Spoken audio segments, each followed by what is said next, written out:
Vale. Y tú te Y el, levantas a hacer a dar actualización. y que el paciente se quedaron ahorita en la unidad. Es un infarto que se revascularizó una derecha. Ajá, Ese lo creo.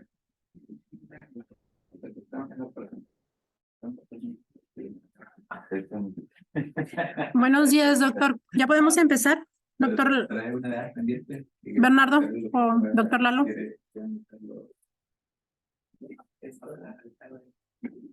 Sí. Hola, buenos días, Julia. Pues por mí sí pueden empezar, ¿sí? Sí, ya llegó el doctor Marcelo también. Perfecto. Bueno, buenos días. El día de hoy vamos a ver la evaluación de la sincronía ventricular por medio de ecocardiografía y pues qué tanto podemos trabajar en conjunto con electrofisiología. Primero, pues hay que definir qué es sincronía. Entonces, en el corazón, pues eléctricamente, la activación eléctrica en un corazón normal típicamente va a pasar muy rápido y va a ser menor de 40 milisegundos. Y esto pues a través del sistema Purkinje, ¿verdad? Y va a estar asociado a que haya pues una contracción regional sincrónica al mismo tiempo y pues que no haya retrasos en esto. Entonces, ¿qué pasa con la disincronía? Pues aquí va a haber un retraso considerable de la contracción entre diferentes segmentos del ventrículo o de los dos ventrículos. Entonces, aquí para esto pues vamos a definirla en disincronía interventricular, intraventricular y disincronía auriculoventricular. Entonces, de aquí, pues tenemos, y va a haber diferentes índices ecocardiográficos que nos van a ayudar, pues, a evaluar la sincronía entre estos componentes. La interventricular, pues, es entre ventrículo derecho y ventrículo izquierdo, que realmente, pues, no nos da más factor pronóstico entre sí. Y la intraventricular, que es a la que nos vamos a enfocar un poco más, en ver la contracción del ventrículo izquierdo. ¿Sí? ¿Qué sucede aquí? Pues bueno, va a haber una disociación electromecánica en estos pacientes. ¿Qué pues, sucede? Pues bueno, la relevancia clínica es que vamos a tener, pues, que son factores, que es factor de riesgo, que vamos a tener como un marcador temprano de enfermedad cardíaca y lo más importante que, pues, para el estudio que lo hacemos, que nos va a dar predicciones para la respuesta a la resincronización cardíaca y dividirnos a pacientes o ver a pacientes posterior a que se haga el procedimiento si son respondedores o no respondedores a este método de tratamiento. ¿Qué sucede aquí? Pues bueno, vamos a tener alterado, va a haber reducción con la disociación electromecánica, reducción del gasto cardíaco, reducción del tiempo de llenado en estos pacientes, va a haber un incremento del estrés parietal y va a haber un aumento del volumen sistólico final en estos pacientes.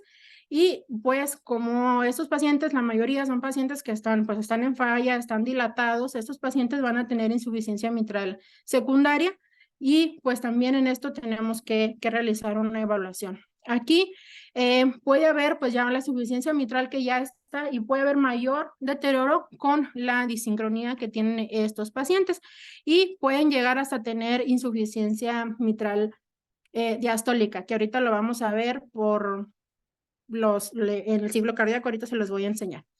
Entonces, pues tenemos que tener en cuenta que posterior al tratamiento con resincronización, pues nos pueden ayudar a disminuir esa insuficiencia mitral secundaria. Es importante pues determinar el origen y el mecanismo que esta va a tener. La evaluación básica de ecocardiografía antes de que se inicien pues la evaluación para valorar la sincronización es lo que hacemos pues siempre, ¿verdad? Valorar la función del ventrículo izquierdo, tanto diastólica como sistólica, la función del ventrículo derecho, la insuficiencia mitral, que es importante pues determinar el grado, el origen y el mecanismo de producción y los flujos Doppler. Que pues es lo que hacemos regularmente, pero pues es con lo que tenemos que iniciar y posteriormente pues ya enfocarnos ahora sí hacia los parámetros que vamos a ver. Uno de ellos pues es el modo M, en el cual aquí vamos a evaluar la movilidad o el retraso en la movilidad en los pacientes, en estos pacientes de la pared septal hacia la posterior. Y en esto puede ser, podemos elegir ya sea un eje largo paraesternal o un eje corto. En cualquiera de estas dos vistas, a nivel de los músculos papilares o a nivel medio ventricular, si es en el eje largo paraesternal, y se va a posicionar el cursor del modo M, pues en ese nivel, en medio. Y vamos a cambiar o asegurarnos de que la velocidad de barrido la tengamos entre 50 y 100 milímetros por segundo. Y aquí, pues lo importante es identificar ese tiempo de retraso que se observa desde el pico sistólico de la pared septal hasta el pico sistólico de la pared posterior, y entonces ver que pues esto debería ser al mismo tiempo, debería estar y pues igual, y aquí vemos que está adelantado en la pared septal y pues más prolongado en la pared posterior, y este tiempo es el que vamos a valorar como pues el retraso de esto. Ahorita vamos a ver valores y cortes, entonces para que no se me adelanten ahí. Y, por ejemplo, pues en este caso es de 180 milisegundos, que pues podemos ver claramente que está desfasado. A esto también se le puede agregar Doppler tisular, que estas son pues las técnicas más clásicas o las primeras que se empezaron a valorar. Y en este pues lo que nos ayuda el Doppler tisular es la misma imagen del modo M, solo que pues te hace un poco más fácil identificar esas áreas por los cambios de color, identificar esas áreas que están en contracción y que están en relajación, porque pues hay que recordar pacientes que van a estar muy dilatados, que a veces van a estar asinéticos y que no van a tener pues esa movilidad tan marcada y va a ser difícil de identificarlo. Entonces, pues esa es una de las limitantes de este método. Otra, pues de las que ha sido más utilizada hasta el momento, a lo que encontré y a lo que se refiere pues en la guía, que es viejita, realmente es del 2008, y que fue no una guía, sino pues un consenso de la Sociedad Americana de Ecocardiografía. Y en este pues es evaluar la velocidad longitudinal por Doppler tisular. Entonces, en esto, lo primero que se tiene que hacer es obtener una buena imagen en la que nosotros después se puede hacer un procesado fuera de línea, o sea, fuera en la máquina, pero ya sin el paciente, pues. Entonces, para tener, pues tenemos que tomar ciertos pasos y poder, pues, optimizar adecuadamente esta imagen. Entonces, uno, pues tener adecuada valoración del electrocardiograma. Hay que verlo que las amplitudes estén buenas y que disminuyamos el ruido a lo máximo posible para que tengamos un trazo lo más limpio que se pueda tener.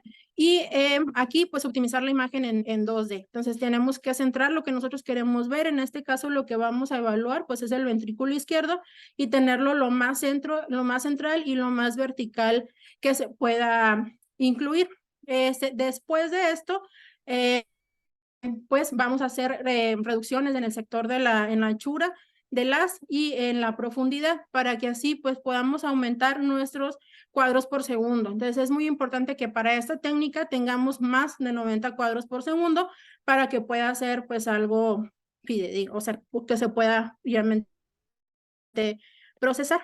Entonces, pues se reducen los campos y ya guardamos nuestras imágenes. Se tienen que guardar de 3 a 5 latidos para que nosotros pues podamos procesarlas. Y generalmente, pues cuando se toma, hay que pedirle al paciente que esté en apnea, que son pues las técnicas que utilizamos para tomar las mejores, pues las imágenes que hacemos siempre, para que no se mueva pues el ventrículo. Y en este caso hay pacientes que pues generalmente las tomas van a ser realizadas al final de la expiración, pero pues va a haber pacientes que mejora esa ventana con la expiración, entonces pues también lo tenemos que asociar a cómo es la mejor ventana para nuestro paciente. Y se tiene que tomar 3 vistas, 4 cámaras, 2 cámaras y 3 cámaras. Y posterior a esto también tenemos que tomar 5 cámaras con un flujo del tracto de salida para poder determinar el tiempo eyectivo, que esto lo vamos a sobreponer a los datos en el postprocesamiento. Entonces, eso nada más pues es una ejemplificación del tiempo eyectivo en el tracto de salida. Entonces, ver que hay la apertura aórtica y el cierre, y este tiempo pues es lo que vamos a tomar y tenerlo registrado porque es algo que vamos a utilizar en el procesado. Después, pues ya viene esto, se puede hacer ya fuera de línea, que es ya pues en el paciente, en el postprocesamiento, y aquí pues es importante que tenemos que definir las regiones de interés, que van a ser pues estos circulitos. Tienen que tener pues un tamaño ahí óptimo que va de 5 a 10 de 5 por 10 milímetros hasta 7 por 15 milímetros en el septum basal y en lateral. Hay pues recomendaciones en las que toman solamente estas regiones y en las que toman 4 puntos, que nos vamos hacia las regiones mediales en todas las cámaras. Y con eso pues aumentamos 12 segmentos que van a estar siendo evaluados. Es importante identificar los componentes de las curvas que nosotros vamos a procesar e identificar la curva pues de contracción isovolumétrica, que debe de ser pues lo regular menor a 60 milisegundos, la onda sistólica y las ondas diastólicas tempranas y tardías. Entonces, ¿qué es la onda E y la onda A? Para que nosotros pues podamos identificar qué es lo que vamos a medir. Y así se puede realizar ajustes de esto para que nosotros podamos manuales buscar el sitio de interés que sea más reproducible y que nos pueda dar pues una mejor forma o curvas que nosotros podamos evaluar, donde haya un mayor retraso en estos pacientes. Entonces, aquí pues lo que vamos a hacer va a ser determinar desde el inicio de la diferencia que pues estos van a tener tanto en la curva septal y en la curva y ver cómo estos pues están desfasados. Realmente deberían de estar al mismo tiempo y en la curvita pues. Eso solamente pues es los siguientes en 2 cámaras. Igual ver pues las curvas y aquí pues vamos a valorar anterior e inferior. Entonces ver cómo están estos 2 sitios. Y el de un eje largo pues apical y aquí igualmente valorar septal y posterior de estas paredes. Cuando se utilizan las 4 regiones, pues aquí es nada más agregar las nuevas y ver los siguientes regiones de interés y ver cuáles, identificar pues esas curvas en donde están.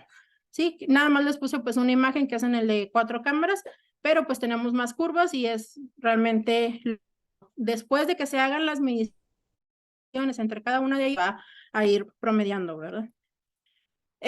Limitantes, pues bueno, que tiene una pobre resolución temporal o una resolución temporal baja y en ocasiones pues puede ser difícil la diferenciación de la onda de contracción isovolumétrica y la onda S que estamos pues aquí ejemplificando. Entonces eso es algo como que tenemos que tener ahí presente, que se pueden llegar a confundir cuando las curvas no están pues tan claras.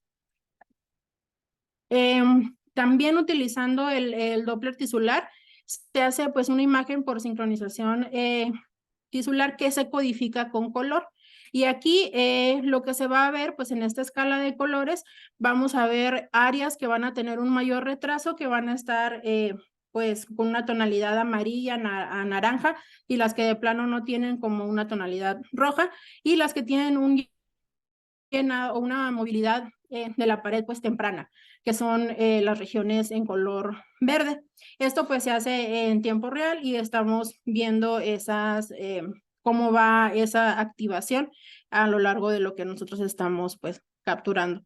Y con esta pues también lo que podemos hacer o se puede realizar es que si evalúas esto en alguna primera instancia pues puede ver cuáles son las áreas que tienen un mayor retraso y así pues definir con mayor certeza esas áreas esas regiones de interés que tú quieres evaluar con las curvas de velocidad. Entonces, pues te puede ayudar como para identificar realmente en dónde quieres poner esos circulitos. También hay metodología pues tridimensional, en el que aquí pues lo que se hace es que se hace todo el procesamiento de 3D y haces las imágenes o buscas lo volumétrico de esto y se hace la segmentación. Se hace la segmentación del ventrículo izquierdo y cada una de esas curvas pues se pone se grafica, ¿verdad? Aquí en esta figura pues se puede ver cómo este es uno normal en el que todos los volúmenes volúmenes mínimos que están siendo graficados, que son estos, concuerdan, van en el mismo tiempo, y como en un paciente que tiene pues una sincronía importante, ninguna de esas, o sea, todas están, cada uno de esos segmentos, sus volúmenes mínimos pues están todos desfasados. Entonces pues también es algo que a nosotros nos da pues una imagen así a grosso modo de qué es lo que está pasando. También en esas imágenes, bueno, se puede utilizar el transductor matricial. Entonces aquí pues se pueden hacer multiplanos, en el cual a partir de una sola imagen, pues tú puedes tener tanto el 2 cámaras como el 3 cámaras y aplicar el mismo proceso del Doppler tisular, pero aquí en esta, pues la ventaja que tiene es que es en el mismo tiempo, es al mismo tiempo, con los mismos latidos que estás evaluando las tres cámaras, perdón, las 3 vistas, porque pues en estos pacientes también tener en cuenta que hay variabilidad ahí con la respiración o que puede haber cuando los hacemos uno por uno. Entonces aquí pues es una de las ventajas que te llega a otorgar este proceso. Se le coloca el Doppler tisular y aquí pues se pueden graficar también esas curvas que nosotros estamos buscando y ver cómo están esas sincronías en estos segmentos. En esta es un análisis que hicieron de 6 segmentos en el que solamente pues hicieron análisis de los segmentos basales. Entonces, pues pueden ver cómo están las diferentes picos sistólicos en estos pacientes.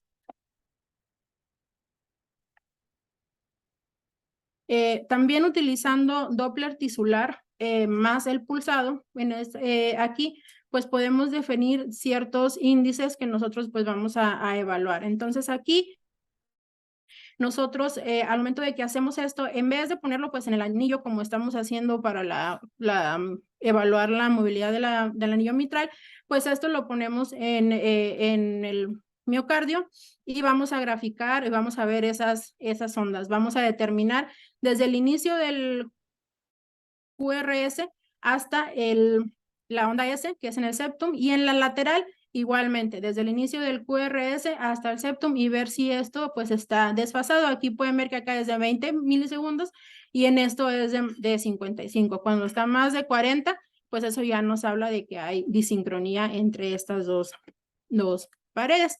Con eso, pues identificamos estos dos. Identificamos el retraso electromecánico, que es, pues, ya les había comentado, un retraso de más de 40 milisegundos que tengamos en esto y va del inicio del QRS hasta el inicio de la onda S, y a esto se va a llamar, pues, electromecánico, retraso electromecánico. Después viene el retraso electrosistólico, y pues va a ir del inicio del QRS hasta el pico sistólico de la S, de la onda S, y esto pues va a ser electrosistólico. Entonces van a ser ahí 2 índices que vamos a tener. Con esto, pues con el Doppler tisular también hacemos un strain longitudinal y se puede hacer strain rate en estos pacientes. Igual se identifican o se establecen las regiones de interés y aquí pues podemos ver cómo están en el mismo tiempo, ¿verdad? Que tenemos tanto la pared septal como la lateral con una contracción ahí sincrónica. Y como aquí en esta segunda, pues es un paciente que tiene un bloqueo de rama izquierda, en el cual pues hay un desfase de ambas paredes. La pared septal, que es la curvita amarilla, pues tiene una contracción más temprana y una más tardía en la pared lateral. Y pues estos tiempos es lo que nosotros vamos a estar midiendo. Se regresa una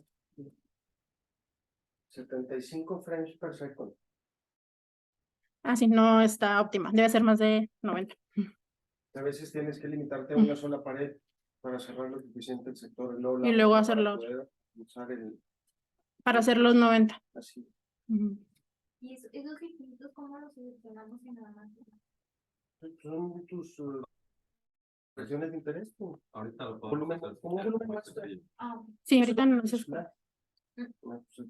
Es más fácil con el strain, o sea que ya no, nadie lo usa en Doppler tisular. Sí, lo que me contaba el otro día, que era bien difícil porque era Pues, ahí está el ejemplo. Y sí, te lo ponen te lo publican, mira, encuentras ese diálogo. Pero eso pasa y más con los dilatados. Tienes que abrirlo y el French Protocol se te no cae. cabe. Entonces ya tienes que obtener el septum, luego la pared lateral, tienes que obtener 6 imágenes para hacerlo, entonces tienes 6 latidos diferentes. Y también puede hacerse pues strain radial por Doppler tisular, en el cual pues en estos también vamos a evaluar que en esto está todo pues sincronizado, y como en esta otro en el que tenemos pues una disfunción importante, pues hay una disociación entre la primera, entre la anterior y la posterolateral de 380 milisegundos. Entonces pues estos pacientes tienen una desincronía muy importante. El strain que pues podemos utilizar ya ahorita, que no puse tanto, pero pues aquí en lo que nosotros hacemos es en este paciente o en esta evaluación es de un bloqueo de rama izquierda, y vamos a ver también esas curvas, tanto la curva septal como la curva lateral, y ver cómo estos pues van a tener esa desincronía en la cual pues esto se cierra la curva lateral, que es la posterior, que es la que siempre va a ser más retardada, o lo que normalmente es más retardada en estos pacientes, va a estar después del cierre de la válvula aórtica. Entonces pues esa es la disincronía que tienen esos pacientes. Todo esto pues lo podemos extrapolar a mapas de color, que va a ser como ojos de buey, que te van a dar como una imagen rápida de esa disincronía, que pues va a ser en diferentes pues colores. Y este es cortesía del doctor Gabriel Solís, de un paciente de aquí.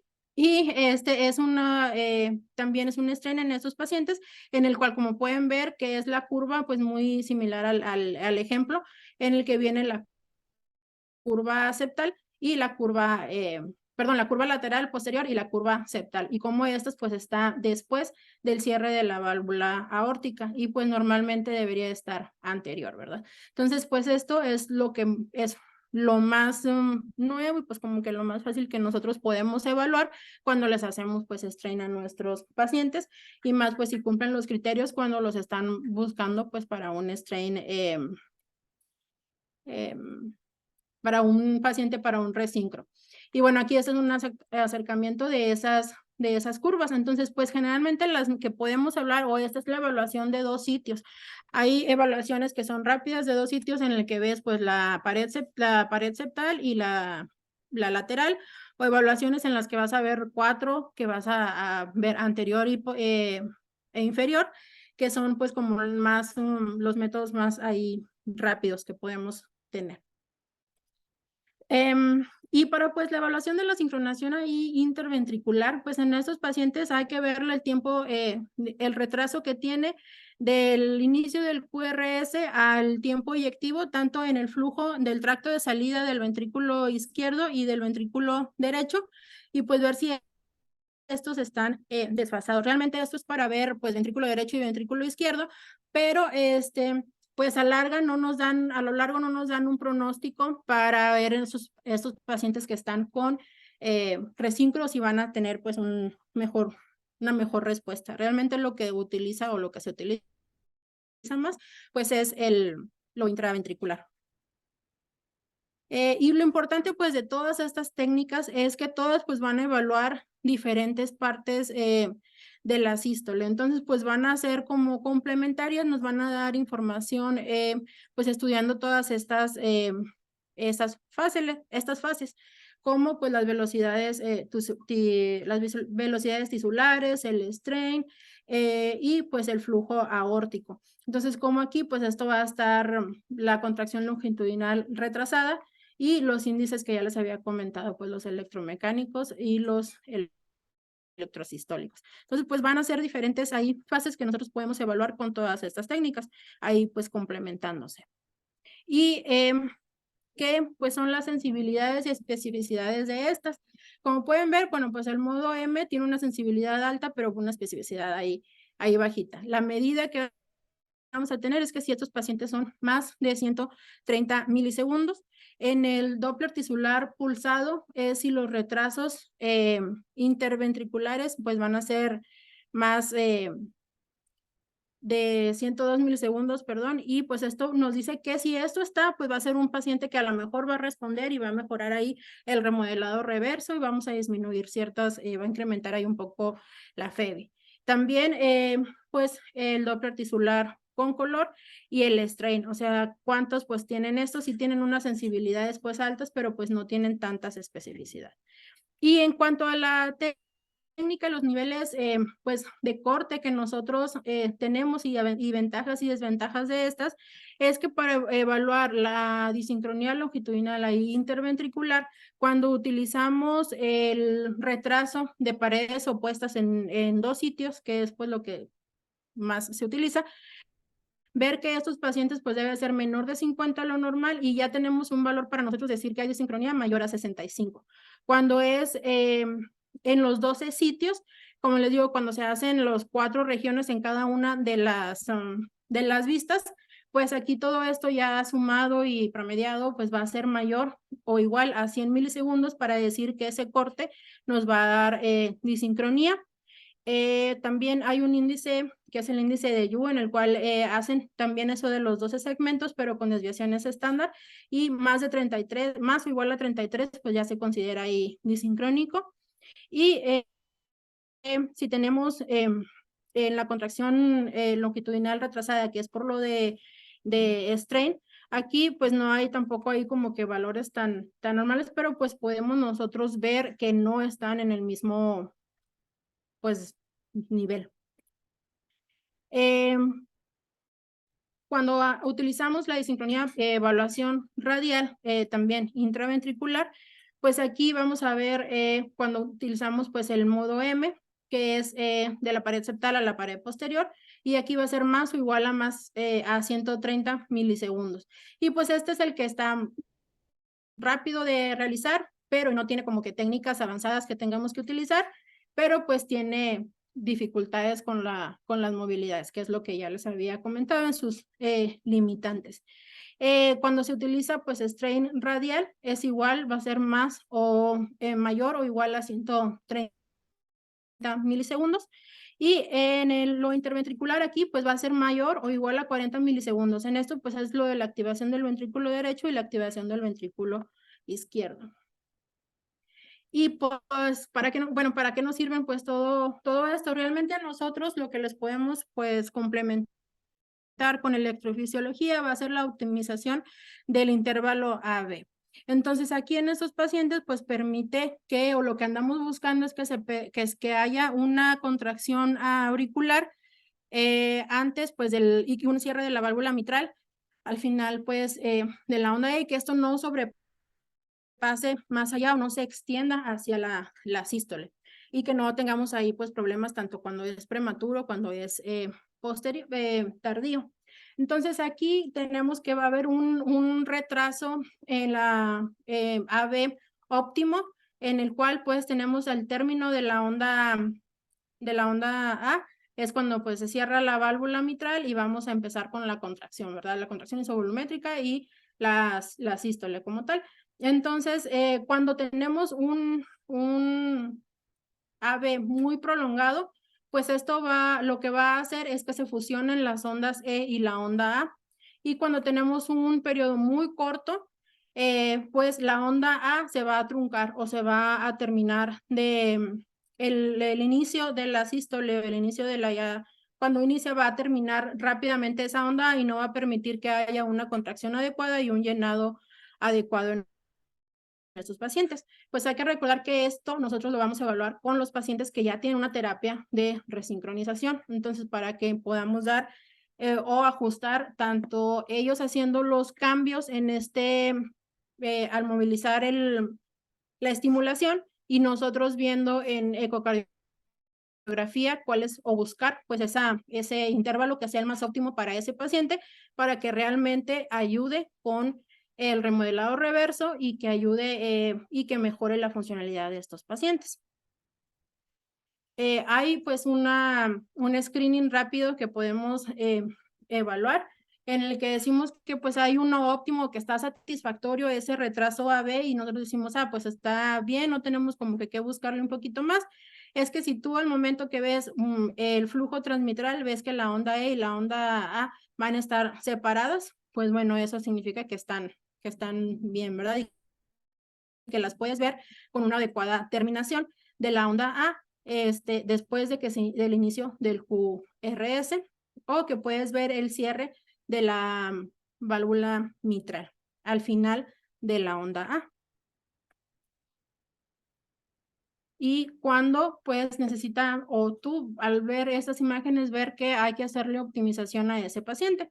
Pues es si tenemos una onda A que no está, o que tenemos un AB muy corto, que tenemos una onda A que está truncada, que se termina prematuramente, que también tenemos un AB muy corto, y si tenemos que están fusionadas o la estamos viendo muy juntas, pues estas son un periodo AB que está muy largo. Y todo esto, bueno, pues es cosas rápidas que tienes que evaluar, y con eso dices, estos pacientes necesitan una optimización auriculoventricular o del el intervalo AB. Entonces, aquí hay diferentes métodos que se pueden utilizar para que podamos tener esa optimización. Entonces, hay métodos ecocardiográficos y no ecocardiográficos, y de los ecocardiográficos, pues se van a dividir en métodos que van a hacer óptimo, que van a optimizar el llenado diastólico, y aquellos que van a optimizar la función ventricular sistólica. Entonces, aquí, pues de estos tenemos diferentes métodos, método interactivo, el método de Ritter, el ver el flujo transmitral, y pues otros de los métodos como el método de Mellesuni. Entonces, en cuanto a lo sistólico, pues vemos la función ventricular con la de PDT, el flujo del tracto de salida y el performance del miocardio o el índice ahí de trabajo. Aquí, en el primero de los métodos, aquí lo que hace, pues es igual, tenemos que buscar la sincronización de la terminación auricular con el inicio de la sístole ventricular. En este método, aquí lo que se requiere es que se programe un retraso muy cortito del tiempo de, espérame, ¿cuál es el cortito? Del tiempo del intervalo AB. Entonces, en estos pacientes, cuando está la programadora, les ponen un intervalo AB de 50 milisegundos, y luego después le ponen uno largo de 200 o 250 milisegundos. Mientras aquí que están ellos viendo cómo, o bueno, nosotros viendo cómo cómo impactan esos dos cambios en el intervalo en el flujo transmitral. Entonces, ya nosotros al tener esto, pues se hace una corrección del retraso tardío por el tiempo del lado corto. Pues es una formulita, ¿verdad? En el cual tú ves desde el inicio del QRS a la onda A, igual para largo, cuánto dura, y con estos números, pues tú se mete a la fórmula y podemos ver cuánto es el óptimo que nosotros debemos o que se le debe de poner a ese paciente. Es como pues una estimación, les acomodan y ya valoras cómo funciona con eso. Entonces, este es uno de los métodos, pues es un poco más complicado porque tienes que meter ahí fórmulas y ver cuál, para buscar realmente cuál es ese intervalo que mejor le vaya a ir a ese paciente. Hay en el método interactivo, aquí se modifica el resincronizador a un modo AB sincrónico, y aquí lo que sucede pues es que vas a iniciar desde 200 milisegundos o vas a iniciar hasta encontrar tu óptimo, y vas a ir restando, vas a ir haciendo intervalos menores a los que les vas a ir quitando 20 milisegundos, y lo mínimo que podemos llegar o que se puede llegar es a 60 milisegundos, y vas a ir, o sea, va a ir buscando hasta que encontremos un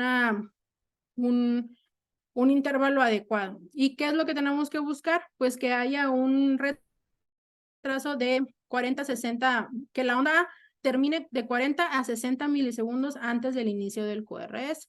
Entonces, eso es como lo óptimo que se tiene que buscar, y que generalmente esto en los patrones que vamos a ver en ecocardiografía en el flujo transmitral va a ser un grado 1 de disfunción diastólica, o un grado 1.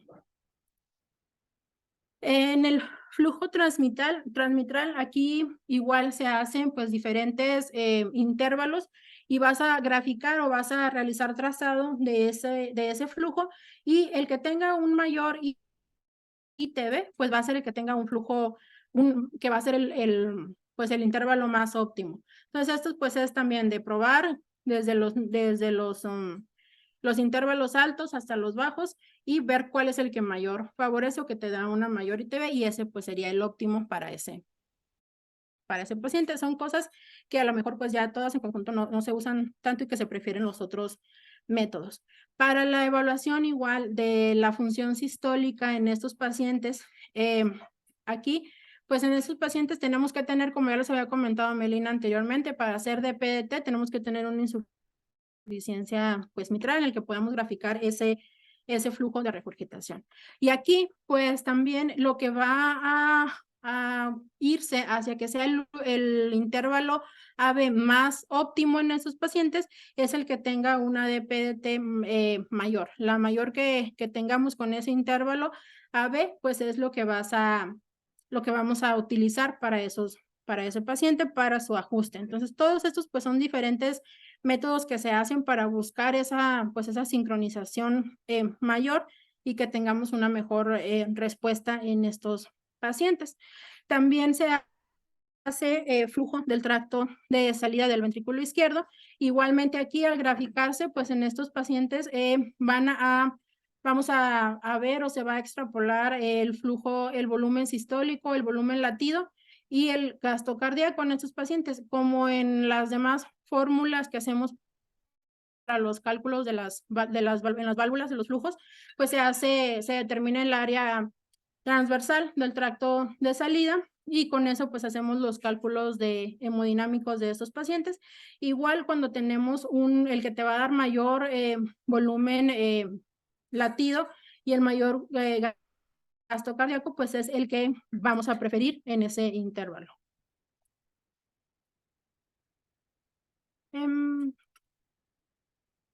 Y en este otro, aquí lo que vamos a ver en el índice de performance miocárdica, aquí vamos, también pues es una formulita que vamos a ver en el que va a haber una suma del periodo de contracción isovolumétrica y de la relajación, y esto pues se va a dividir por el tiempo que tenemos nosotros de eyección. Entonces aquí va a haber esa suma que nosotros tenemos menos el tiempo de eyección y se va a dividir por ese mismo tiempo. Y con eso pues nos va a dar este índice. Igual el que tenga un mayor índice pues es el que tiene, perdón, menor índice es el que tiene mejor pronóstico y mejor utilización de ese intervalo. A ver.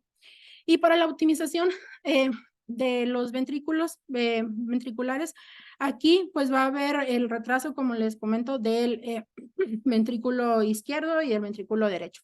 Entonces aquí pues hay diferentes que se pueden llegar a utilizar, en el cual evalúas pues la diferencia entre el tiempo eyectivo o el tiempo de preeyección en los pacientes en la aórtico y en la pulmonar, pero pues estas realmente no son tan utilizadas y no están pues validadas en ninguna de las cosas, ¿verdad? Entonces, la mayoría de estos métodos pues también están basados en las equivalencias de volumen latidos y de cardíaco, pero pues para optimizar a estos pacientes. No hay otra que también se puede hacer en la que evalúas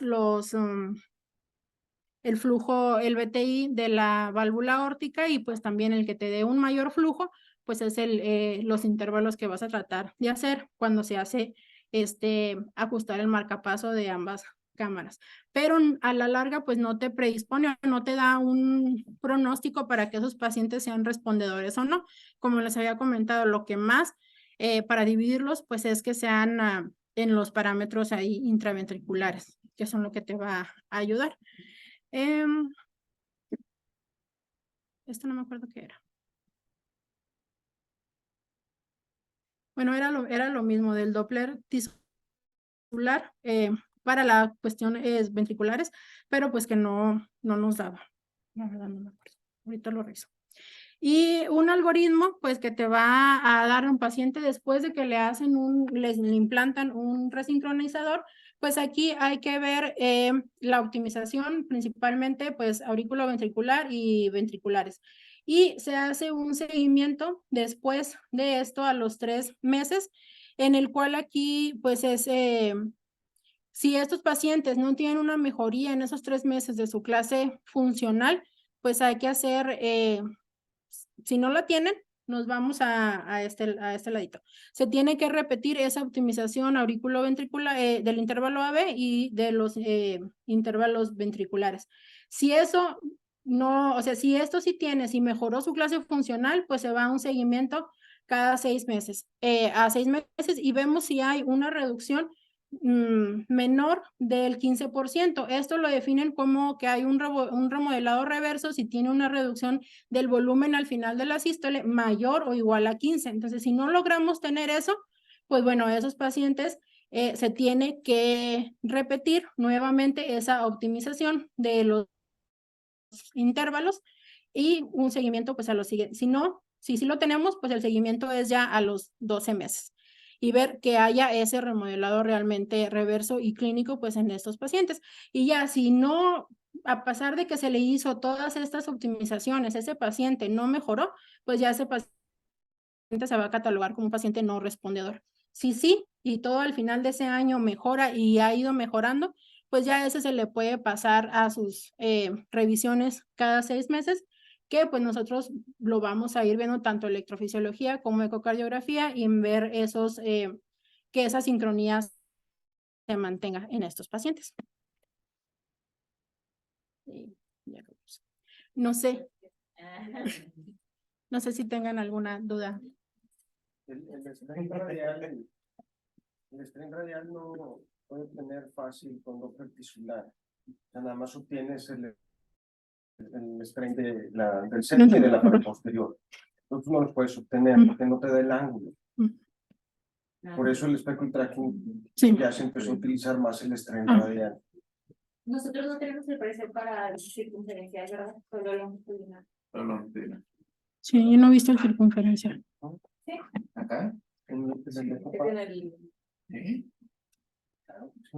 Vale, sí. No, poca gente lo usa para buscar. O en la máquina sí debe de estar, ¿no? Pero una es De hecho, es que nunca lo los hice. segmentos apicales tampoco No, tampoco se ven. con el Doppler tisular. Por eso nada más usaban los basales y los mediales. Por eso realmente sí el speckle tracking sí vino a modificar un poquito eso, porque era muy engorroso hacerlo con Doppler tisular. Sí, te consumía mucho más tiempo. Y pues el speckle tracking está basado en el 2D. Lo tomas y ves las curvitas.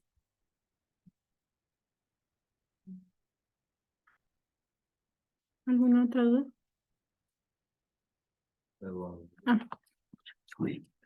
Doctor Lalo, ¿usted tiene algún comentario? No, pues nada más, esto hay que practicarlo. Nada más, hay que tener los datos ahí frescos siempre o en papelito porque son números que frecuentemente se confunden y estarlo practicando. Pero es algo que a la simple vista te puedes dar una idea. El Apex, la otra situación es que realmente es poco probable que tenga una gran involucro en la disincronía, salvo que algún electrofisiólogo me corrigiera. Entonces, por eso nunca ha sido tanto el estrés de estar haciendo un enorme muestreo del Apex, debido a que habitualmente por la forma de conducción, el Apex es algo que contribuye poco, por así decirlo, con la disincronía. Se le da más empuje a las paredes laterales, basales medias. Pero lo bueno, las nuevas técnicas creo que han resuelto un poco eso y hay que estarlo practicando nada más. A veces puede ayudar mucho como práctica, no muy dedicada, pero puede ser con los marcapasos. sobre todo porque hay veces que, bueno, los electrofisiólogos un poco más jóvenes son más dados a intentar llevar el cable ventricular hacia el septum, y eso le da una, en teoría, una conducción más normal, usando más el sistema nativo. En cambio, pues históricamente se decía ponlo donde caiga el cable, ¿verdad? O sea, donde mejor encuentres la estabilidad eléctrica y donde sientas que está más bien sujetado, que se traccione menos, etcétera. Era decir, eran cuestiones más anatómicas. Y entonces ustedes pueden llegar a ver la disincronía generada de entre uno y otro, dependiendo del sitio donde lo implanten. Digo, como curiosidad, de ahí en fuera pues no van a tener posibilidades de reimplantar el cable, ya una vez implantado, hablando de marcapasos. Pero digo, es como experimento de práctica, ¿verdad? Lo correcto es estarlo haciendo con los resincronizadores como lo han planteado Gracias. a ustedes.